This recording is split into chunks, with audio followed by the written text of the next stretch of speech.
অনুভূতি লাগতেছে আমার। মনে হয় যে আজকে দেশ স্বাধীন হইল, বাংলাদেশ আজকে স্বাধীন হইল। ৭১ স্বাধীনতার যে মজা পায় নাই বাঙালি, আজকে এই খুশিতে আপনার কি করতে মন চাচ্ছে? এ হলো সব পরিবার নিয়ে আমাদের আনন্দ উল্লাস করতে ইচ্ছে করতেছে। আমার এক ছোট ভাইকে কালকে ক্যান্টনমেন্ট নিয়ে গেছে, ওই যে ছোট ভাই আসতেছে, ওকে কালকে ক্যান্টনমেন্ট নিয়ে গেছিল। ক্যান্টনমেন্ট থেকে 3 ঘন্টা পর ছাড়ছে, ঠিক আছে। এই ছোট ভাই মানিক একে নিয়ে গেছিল কালকে ক্যান্টনমেন্টে।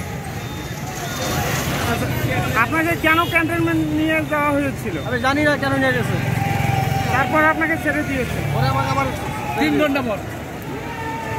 আপনার এখন কেমন লাগছে? Thank you.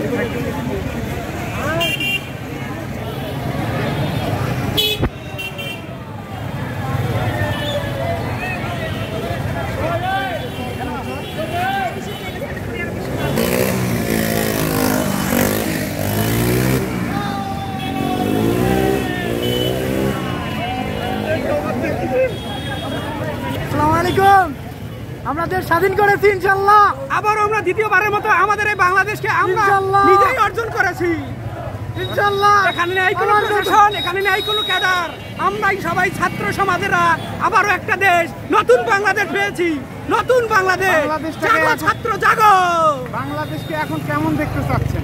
আমরা দেখতে চাচ্ছি অনেক সুন্দর সুন্দর যেন হয়, আগের চাইতে সন্ত্রাস মুক্ত যেন থাকে, যেন দেশে সমাজটা সুন্দর থাকে। আমরা চাই বিশৃঙ্খলা যেন না হয়। আমরা চাচ্ছি আগামী প্রজন্মে যেন আমাদের মতো এত কঠোর পরিশ্রম করে এই দেশ স্বাধীন করতে না পারে। যা করেছি আমরা করেছি। পালাইছে না, পালাইছে পালাইছে